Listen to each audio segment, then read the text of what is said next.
Hey, what's going on? What's good? We have a special guest this week, Jiles. Not so special. Oh, no, man. Speak for yourself. You got a story that makes it special, right? So, Giles has been in tech for how long now? It's going on 6 years. 6 years. And you came on. I know a bit about your story, obviously, but I know now you're in the design space. So, just for the people, right? Why don't you introduce yourself and give a little bit just of your background in general? Jiles Hawthorne, UX professional, specifically on the design side, a little bit on the research side and strategy, but the visual side is what I love the most about UX. Actually engaging with the end users of products and getting to pick their brains. What I've been doing for the past 5.5 years, I got introduced to tech actually through a boot camp. Just very open-minded, left the healthcare profession. For a long time, I was a surgical instrument tech, but I was just ready for something that I felt resonated a little bit more with me, and I've always been interested, by tech itself, but didn't really consider myself as someone who would venture into the design side. So I got introduced through a boot camp. Obviously, you all know that focused more on like coding and development, and that was a good way to like bridge the gap into tech. But once I actually got in there, I really said, you know what, I'm gonna just go for this UX thing. As soon as I got introduced to it by my mentor, Greg Bartos, and it was on from there. Like, I fell in love instantly. I really just shot my shot to see if I could get a chance, because I came in actually as a developer, and I said, hey, what's going on with that design world over there? I already had skills because I actually went to school for graphic design, so I already had skills when it came to understanding like layout and visual imagery and presentation, color theory. So just applying that to software just kind of flowed naturally. And then just understanding some principles of like how software was made just kind of made the transition into UX design pretty seamless, and it's been great. I wish I would have jumped in a lot sooner. Very cool. I hear you on that. I have a question. You mentioned through the boot camp you came in and it was development focused. How did you feel? Because I remember watching that point in time when you were started. Like, we often talk about on this channel, like just doing what you have to do, getting your foot in the door. Oftentimes that comes by means of development. How did you feel during that time while you were doing that? Oh, I hated it. I knew immediately. I felt like coding was not for me. But on the flip side, I'm a person who hates to give up, and I'm very stubborn. So anything that I start, I try to see it all the way through. But it didn't call to me the same way that design did. So I did enjoy it because it was very crucial with like learning, like I said, like learning how software is built, understanding just like general principles of the building process. From a person on the outside looking in, you think you know what goes on when it comes to building software, but you really don't know until you see someone build something, break something on purpose, rebuild it, find a way to break it and build it again. Then you start to really understand like fully what goes into it, even like how their brain approaches solving problems with tech. A lot of people are crippled by quote unquote breaking something in tech when professionals purposely do that all the time. And then I just love the flexibility of it. There's so much variety that you have in development and in design with the different projects and companies that you decide to work for. Like, you really can choose your own path a lot. You can work on the things you want to work. A lot of typical manual labor jobs, you don't really have that type of freedom across the board. But it's like that in tech. You really can work on whatever you're passionate about. If it's something that you're not really feeling, you have the opportunity to go somewhere and build something that you do love. Yeah. And so would you recommend that to anybody joining like the field? Maybe not to go as long as you were as far as developing, but to spend some time or spend some type of activity, somebody who's looking to join the design or UX field, actually developing in some type of basic language or something small so they can understand what that process is like. Yeah, without a doubt. Actually, even if you're going and you already have committed to design, you still need to learn the principles of actually building the code, because there's so many parallels. Like, you can't design something and not understand how specific coding languages work for the platforms you're building on. Otherwise, you're just painting pretty pictures, but you're not creating something that's usable or can actually give value. So it does go hand in hand to me. Yeah, that's like the big difference between I don't know if that's like how it's built, but being a designer versus being a UX professional, being consumed and focused on the experience the user has versus just, this color palette matches and color theory tells me that if they open the app and they see yellow, they're gonna feel happy. I mean, if they feel happy, they're gonna. Well, no, it's deeper than that, right? There's multiple different ways when you understand how the hardware interacts with the software, how the how an iOS phone or device would move through things versus how an Android device would move through things, and it helps you to create a seamless experience for the user. How deeply do you think someone who is interested in design, interested in user experience, how deeply do you think they need to go with the programming understanding? Maybe not to the point to where they're fighting for a job position, but they do need to have a deep respect for it. They need to stay up to date with trends and standards that change. I would say actually pretty deep. So the way that I look at it, right, is if I liken it to like building a house, maybe I'm not the actual architect or the actual contractor that is pouring the concrete, actually setting up the components of the home, but I need to know how to design it. So I would not put a stove and an open garage in the living room. I just know that's not usable, right? Just because someone might ask for that, or they love to cook, they love to work out, and they love spending time in the yard. There's still ways that homes are built. Now there's multiple different layouts, but you still need to understand the foundation of the home that you're designing for. So in tech, I feel it's the same. There's different platforms, different coding languages. Whether you're designing for mobile, that could be only Android, that could be only iOS, and that's sometimes a completely different approach than designing for web. Different users approach, they have different behaviors inside of what you're going to be designing and building for them. So you want to be able to know that, because UX designers a lot of times are the lone ranger on their team. There's usually one of them compared to multiple numbers of developers. But your relationship with your developers has an impact on the success that you have. And you want to be able to understand what they're doing, because that just adds to the chemistry.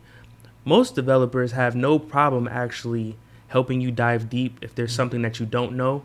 But as part of relationship building, right? So I think the more that you know, the better a designer you can be for what you're asking to build. That's why I say you actually have the ability to kind of choose what you want to do.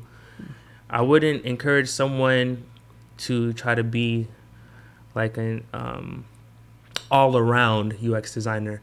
I think you actually are better if you pick a specialty or a lane and really try to like master that. Like specialize in mobile or web, or are you talking about a different specialty? So mobile or web, or if you know that maybe you're not so much on the visual design side, but you still understand how data works and the importance that plays. First of all, if you don't understand data, design is going to be really hard, because there's nothing that you can design that's useful without data talking to it. Right? Otherwise, it's just like putting a costume on something. It's not really Batman. Yeah, right. Right? Yeah. It's not really Iron Man. He just looks like Iron Man on the outside, but on the inside, he's missing everything that actually makes up the superhero. So it's like that with design, and that's the trap that a lot of people, especially, they think about jumping into UX and design simply because they view it as something that's easier than development, which it is easier in a way, but there's really a parallel. Yeah, it's still a profession. Way, yeah. Like there's developers who are like mid developers. They just. And it's probably easy for them. Like, I know exactly what I'm going to write. I know when they need the specific function, they're going to call Corey because they're going to get the same mid function out of me and the same mid component out of me. But it's going to work. But that's what I do. And I have no interest in scaling or stretching my ability. So a person may see like, oh, the workload of that designer. Yeah, he's going to give you push notifications and hamburger menus and make sure that your app is able to be read and is able to be stored. But there's also levels to who you would be able to pull in, people who understand the theory behind design, what the user is looking for. And because like the first thing I think of is, you were mentioning it earlier, when an application, let's say, I'll give you a perfect example. I think they fixed it. Five Guys. So Five Guys created an app. It was the worst app from an aesthetic perspective I've ever seen. It looked like the website. It looked like whoever they had on the app game was just like, just make, like, we just got to get this out.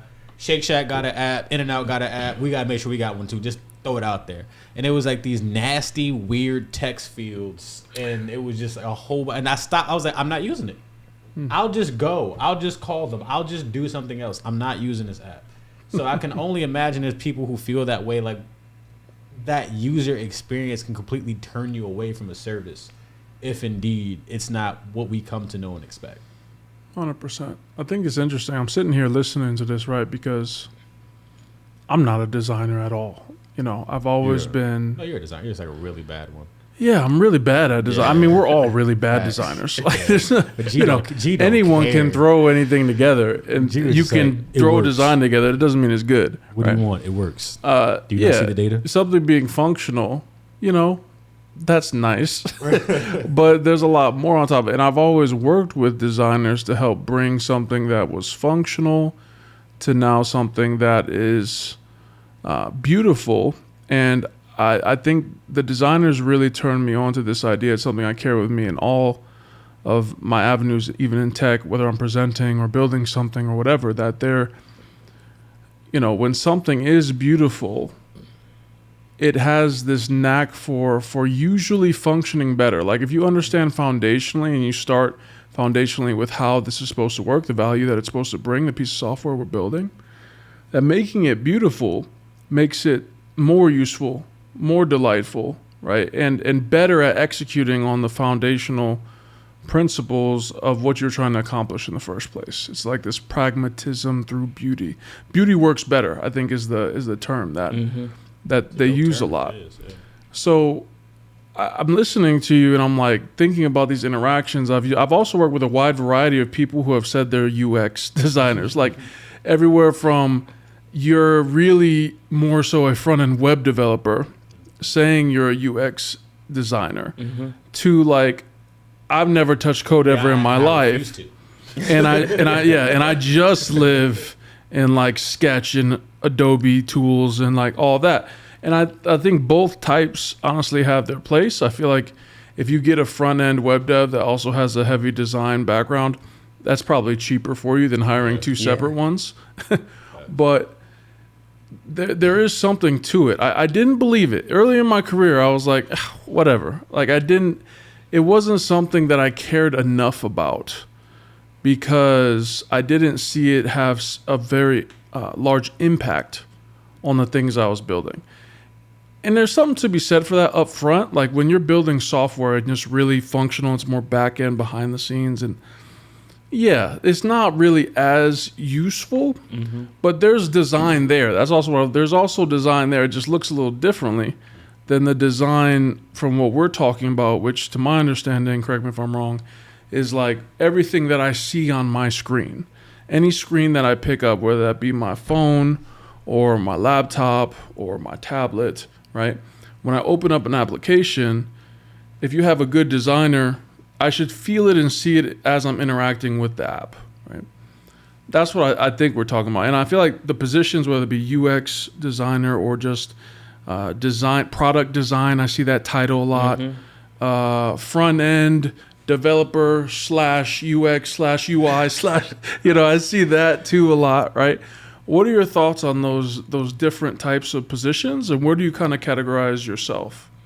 I think that what we're seeing is like design evolve, but it's still hard to like put in a box because the needs of the designer on one product team is not going to be the same need on another product team, even within the same company, same agency, same software building firm, right? The needs of the designer usually is depending on a few things. This is how I always approach it.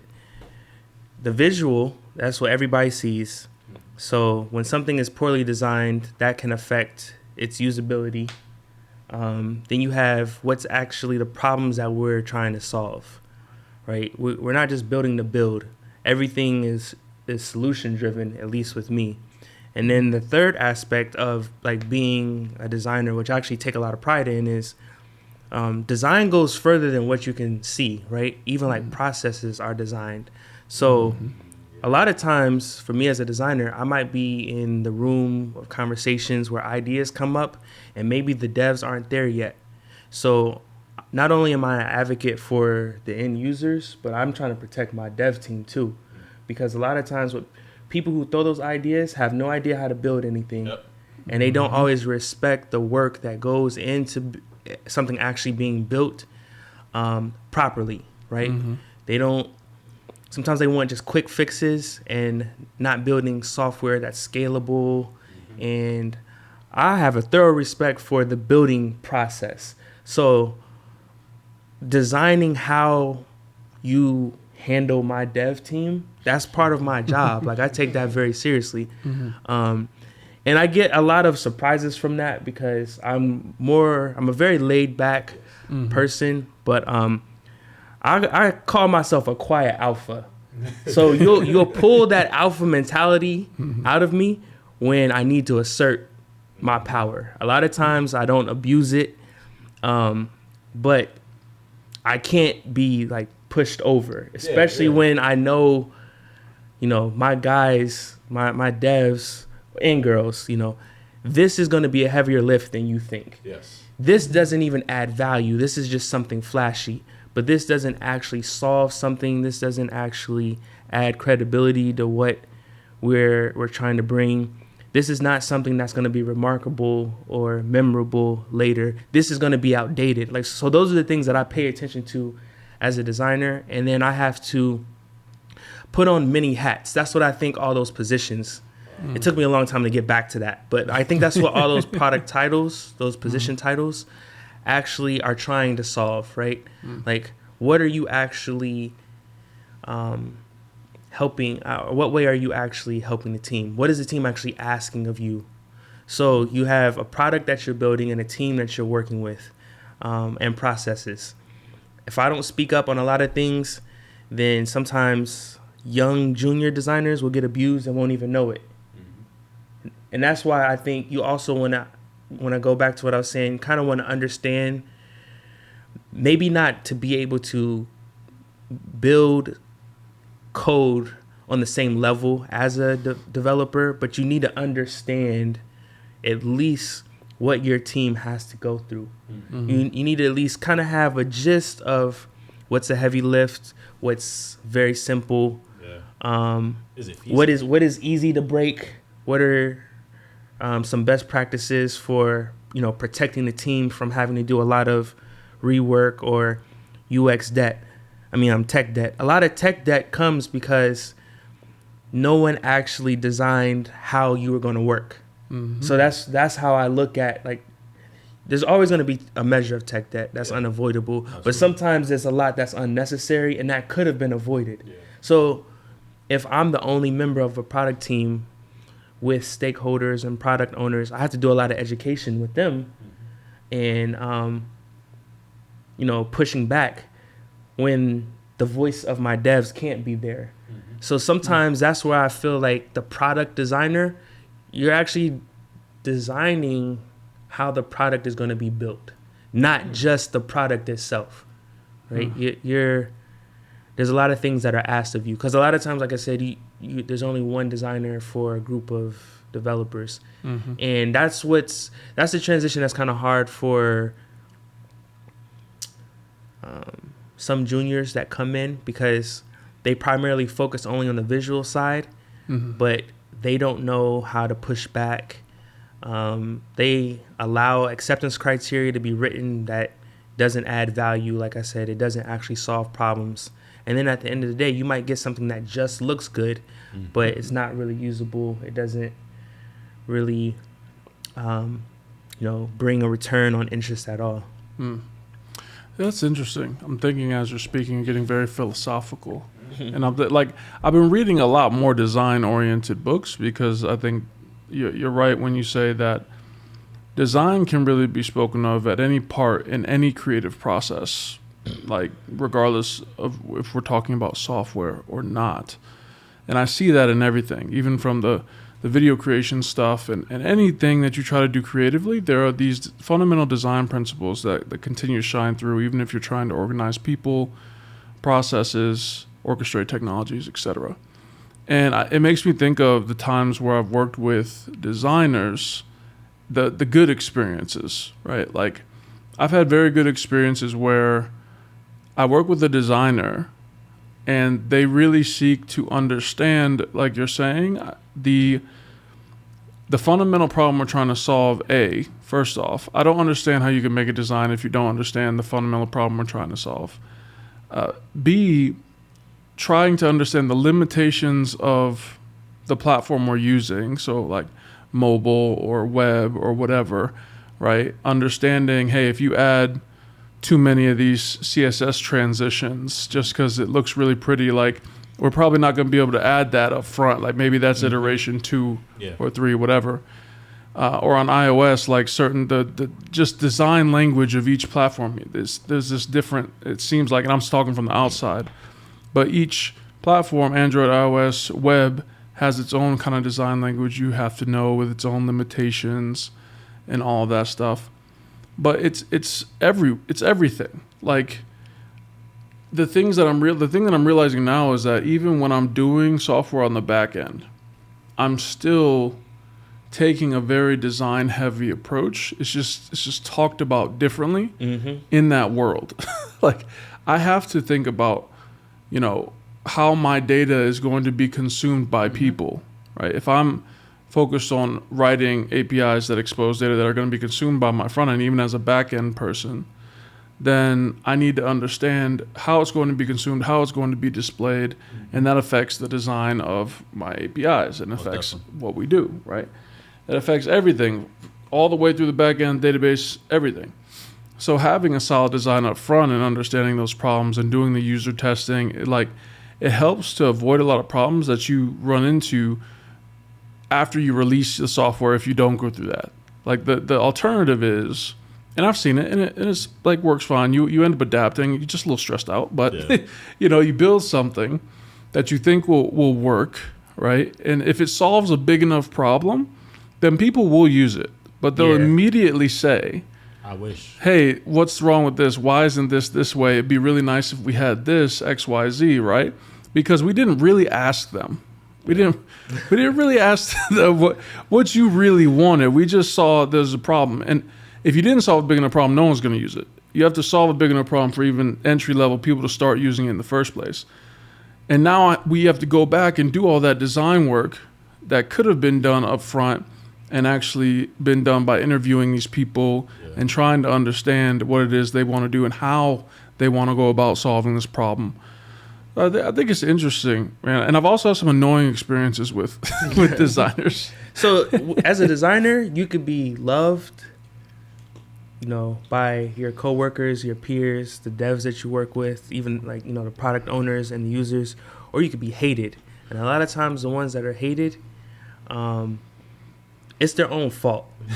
Yeah. Like, it's the ones that don't respond to nothing. Because don't show up to meetings, don't respond to nothing. If we take it away from software, like life is designed in so many ways. For a person that says, you know what, I want to get stronger, or I want to become like a power lifter, right? That process has to be designed from my state today to actually being like competition level, right? Now, what actually is paid attention to is the build, but it's the design goes into that, because if I just go and I just start trying to lift heavy and max, and for those that aren't athletic, if this doesn't make sense, design helps protect you from injury. Facts. Right? Because you're focusing on form. That's the design aspect of it. If you don't have proper form, you're gonna go in there and kill yourself. Day one. Yeah. Right? And you don't know why. I have to lift heavy things to you don't get know my why. result. You don't go and try to lift the heaviest thing you don't can take you don't take in enough carbs. Yeah. So your diet is trash. Yep. You're not hydrated. You don't even know what your body. You haven't figured out your body's recovery system. Like I'm saying, like everything is designed. That's just like one example. Even with cooking, I don't have to know how to cook, but I know certain ingredients go well together, and I know certain ingredients don't go well. Yep. Right? That's still an aspect of design. Yeah. So that's how I look at UX. Like I might not actually be the one cooking. I might not actually be the one that can coach you to becoming like a competition level lifter, but I can work on the design process that can bridge the gap between what you are asking for, what you are saying is a problem you're trying to solve, and then this person that can actually give you those results, which is like the dev team in tech. Yeah, I feel like a good designer can give you the plan, but they can't make you work the plan. And just like, personal trainer, we can go with this fitness analogy, right? They can give you the plan. They can't necessarily make you work the whole plan. They're not with you 24 hours a day.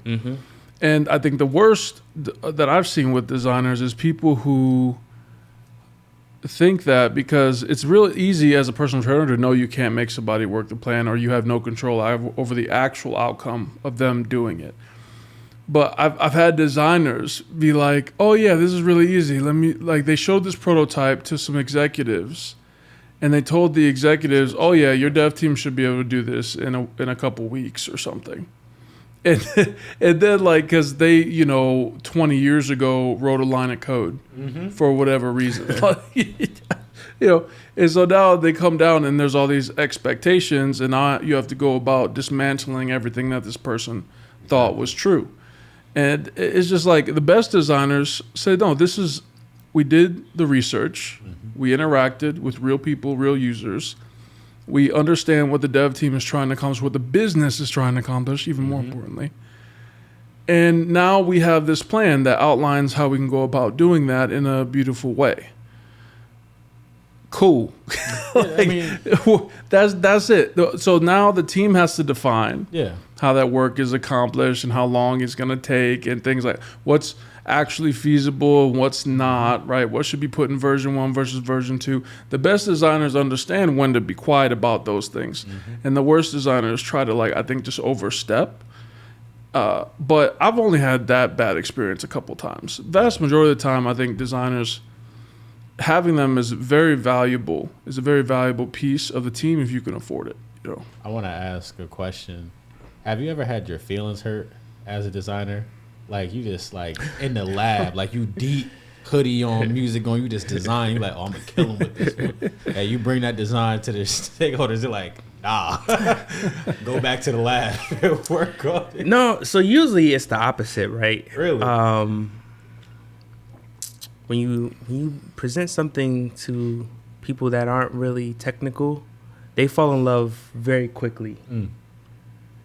there's very few things that they say, like, nah, go back to the drawing board, do that, because you might be dealing with somebody that whatever process that you're building digitally might have been clipboard, paper, and pencil, last year. So the bar is so low sometimes with them, and a lot of times they look at things like, as long as it looks clean, I'm sure that must be the way that we need to go. Yeah. Actually, the time where my feelings got hurt the most as a designer is when I came up short on for my product team. Like, I let them down. That's when my feelings actually were hurt. That was like a humbling experience, right? Because it's just like, you didn't actually do what you preach that you do for product teams, Jiles. Oh, gotcha, yeah. So, I had to take a good look in the mirror. And that was actually recently. This was like December of last year, where I actually was like on a team. I come on. I was like kind of excited to join them because I had been on another team for a long time. But I never actually really bought into figuring out what the true problem was. Gotcha. So when you can't actually figure out what is the problem you're trying to solve, you are a liability to your dev team. Yeah. Right? Because anything that you make is not going to actually be with them in mind. And that's why I try to, I didn't even have my users in mind. If you don't know the true problem as a UX designer, you're just extra on the payroll at that point. Right. And so that actually happened to me. Even like this mature into my career, you still have to always, that's just like a good reminder, like, you just always got to be about your business. You always got to be about your business. You can't just let up just because it might not be something that you're actually passionate about. There's times where you still have to give your all as a professional. And me not doing that actually was like one of the most like hurtful times. I'm like, man, I can't believe I let that happen. Yeah, I mean, I asked that question because I was just thinking about the teams in those situations where you bring your work to them or you bring a design to them. And I feel like I've worked with designers where they're just like, you're going to do it because they hold it like true art. Like, you know, the same way like a person might paint and they'll be like, well, this is my rendition. This is my baby. And then they might go to a developer and be like, here it is. Hey, man, we can't do that. You know, buttons don't. No, but I was just thinking if we made a custom. No, that's not how that works. We have guidelines. That led to another question I had because I've always seen them but never quite seen them created or know what they go into. Like company style guides. Like, how often do you feel like it either like cramps on your style or how you want to get things done, or do you find interest in helping a company create their style guides for whatever modality that they're developing in? It can really handcuff you a lot because sometimes the like component library or their branding guide that they have just doesn't meet with the functions that you're asked to build. And so to translate that, what they have established and what they say that they want you to build or design for your devs to build, the devs are going to have to do a whole lot of custom components anyway. And sometimes companies don't invest in continuing to evolve their component library, their style guide. So on the back end, what happens is you have apps that get built. Anytime there's a change that's needed, there's so much more work on the dev side that stakeholders don't always understand, product owners don't always understand. And they're just like, oh, well, you guys put it together. Why do you have to tear all this down? But it's like, if we actually built with keeping scalability in mind, we could have avoided a lot of this. And sometimes that gets sacrificed because they're so deadline focused or, budget matters. So depending on what team you're working on, whether it's freelance or if you actually at a company, there's always ROI they look at. And if you're like helping a startup or you're helping like an independent team, if the money runs out, they might not actually have enough to pay a dev to fix that sometimes. That's a good point. So sometimes, like, it's a part of being a designer is a lot of coaching and educating. Yeah. And you're trying to save people from themselves a lot of times because they don't. A lot of times they don't see the house is on fire. Yeah. They don't, like you smell smoke, but they don't want to move until they see flames. Yep. And that's the hard part. The devs already know that. Yeah. But they're in the house. Yeah, big time. You know, they built the house. They do their best to try to build what's asked, but a lot of times, even some like junior devs don't even know like when to push back. I think if we're talking in tech, everything is team based, right? So sometimes the loudest voice in the room wins, but the loudest voice knows the least about what we're trying to build. Who's banging the table. And that's where that quiet alpha comes out, because you could be louder than me, but if I know more than you about the problem we're going to solve, there's nothing that you could tell me. If you can't give me a better solution, right? And if I'm the one that has to communicate with the devs, right? I'm the one that has to work parallel with them. I'm designing for something that they're going to build code on.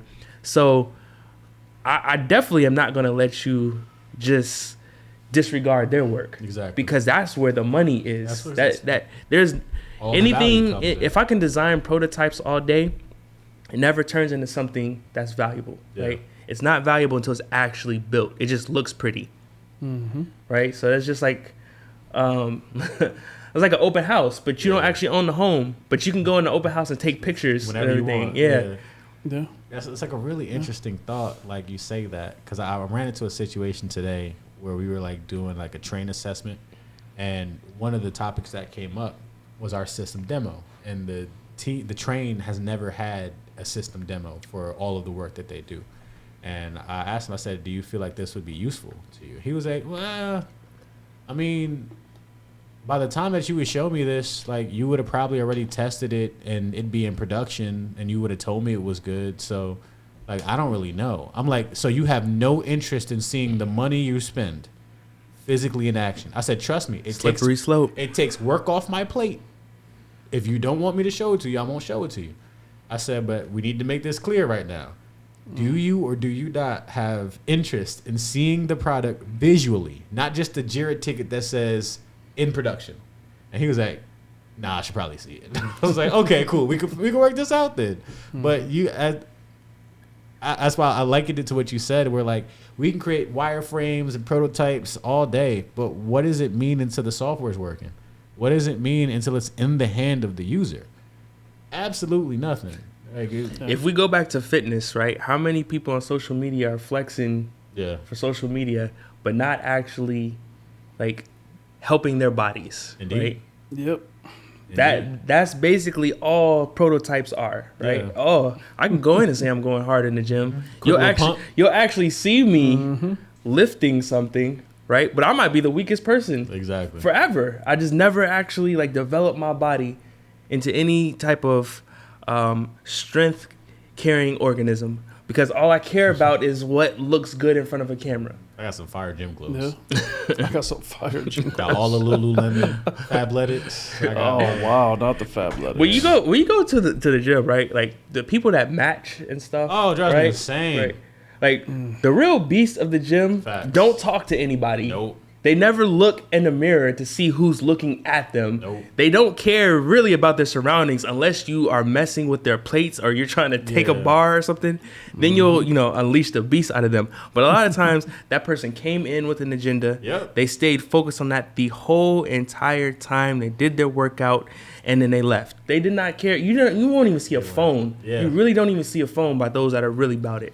That's like going back to commercial gyms. Like the first day I went back, like after I built the gym, I think I went back with Mike, and we were doing like a leg press or something. And I'm minding my business. It's great work. Me and him do it. Hey man, this machine over here? If you use that one, I find it like really blows up my legs a lot more than the one that you're using. And I'm like, cool. And then this is not like a flex, but like he walked over and started squatting, like regular bar squatting, and the weight that he was like struggling with in the bar squat, I'm just like, you shouldn't be giving me advice on how this works.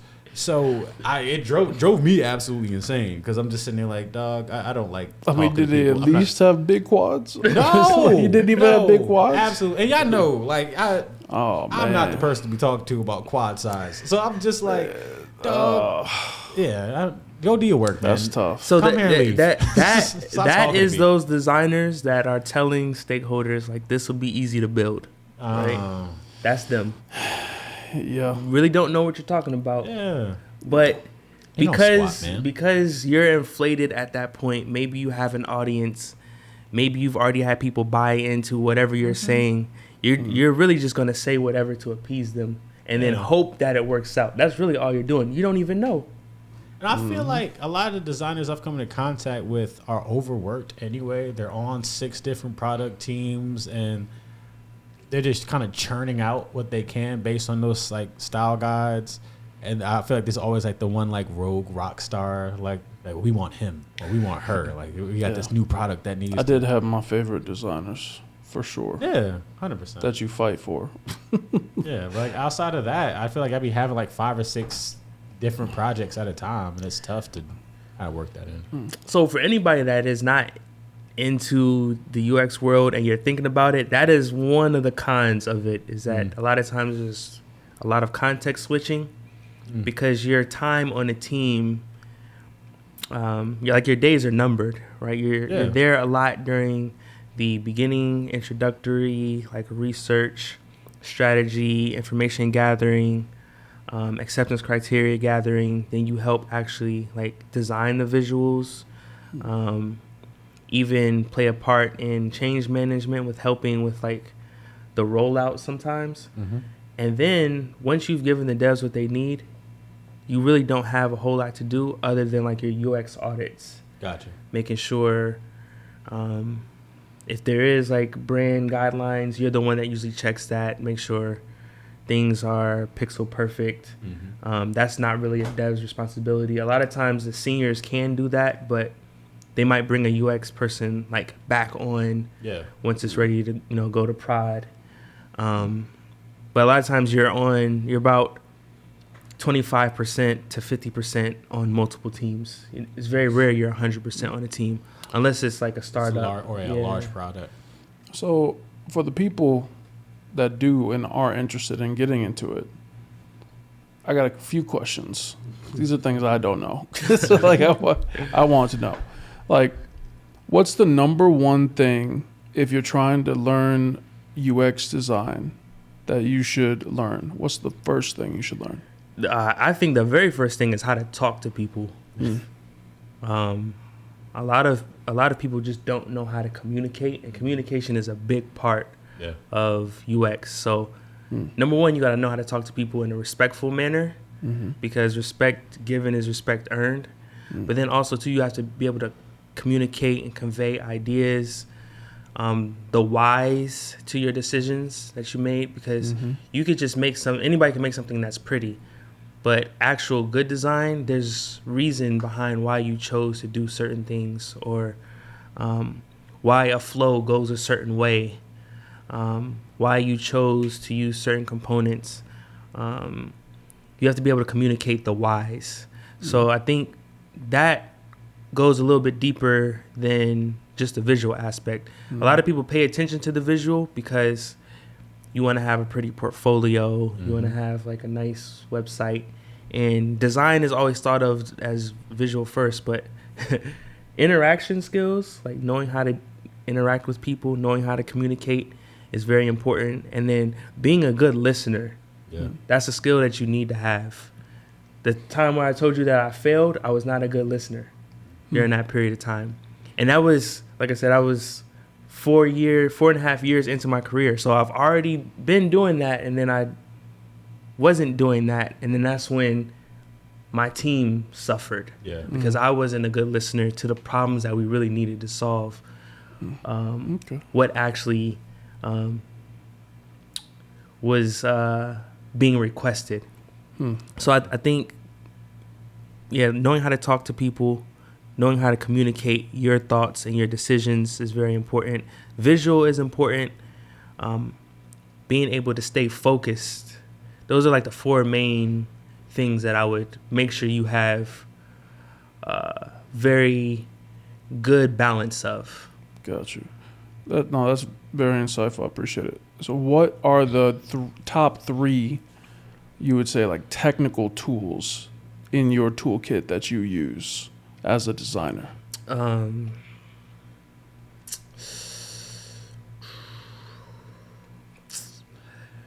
Number one is just like learning how to do research. So, mastering how to Google for research is very important for you as a designer, because a lot of your building and things, like I said, comes from understanding the language that is being developed and the problems that need to be solved and what even people are asking for. So a person might say, for example, oh, we just need a simple registration form at the login screen to help them onboard to this pharmacy app that we're building. But in reality, you need to understand what they're asking for is something that breaks down a mini version of a person's health history. So you have to understand, when I say listening, like what is actually being asked out of this question. So Google's always your friend, but design guidelines for visual, material, IO, and human interaction guidelines, or HIG. So material is primarily focused for Android on the mobile side.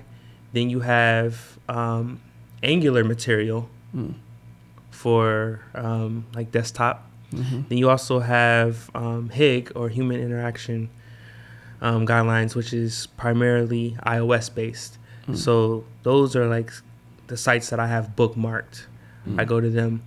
Another thing is Medium is is a wealth of knowledge, a wealth of researchable topics and answers and insight.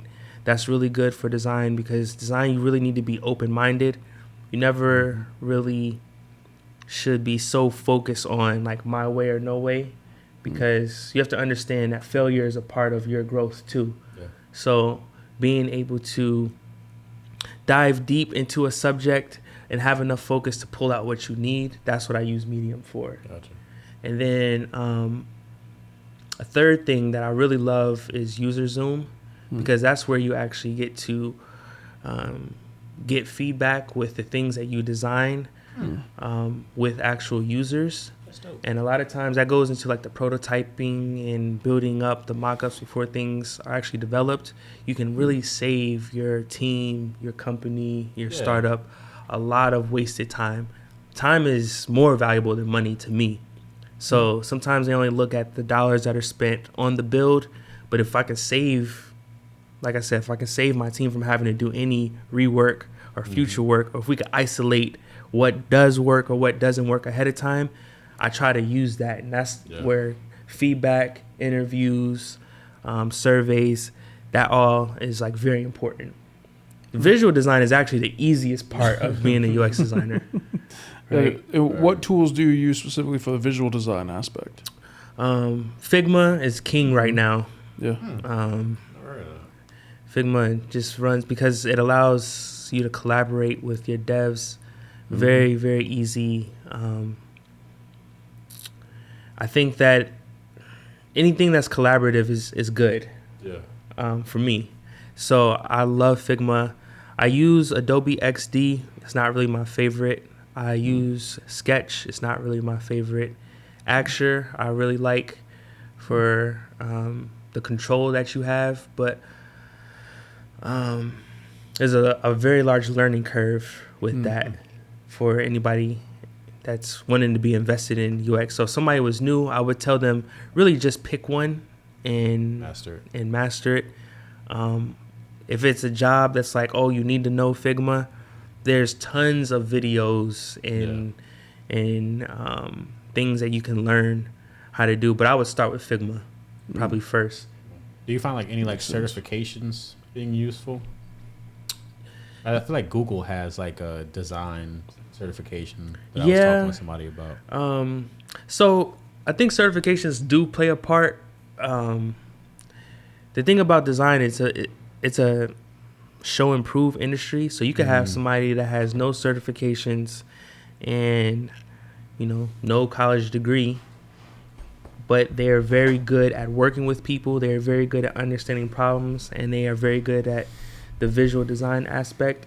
And they don't have any of those. They're going to be more valuable than somebody who has no experience and has more certifications. Gotcha. So I think it's all relative. Or, I don't think you need to have that to get a position, but that does help. Gotcha. So you think that people should like prioritize building actual visual things as part of a portfolio versus getting a certificate? I think if you could use your portfolio to tell a story of how you solve problems, that goes further than someone who can't do that, but they went through a boot camp, a UX boot camp, or got a UX certification. Nice. Awesome. Dope. You got any other questions? Where are we at on time? We're about 50. Oh, yeah, that's beautiful. Yeah.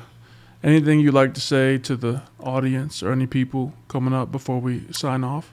I think that a lot of people would love UX. I think it's still something that is, when you say that to the average person, they have no idea what you're saying. Like when people ask, "Oh, like what do you do?" If I say I'm a UX designer, they're gonna go, "Oh, okay," and then they'll probably go Google what does a UX designer do. Same thing happened with Scrum Master. Yeah. Yeah. Mm-hmm.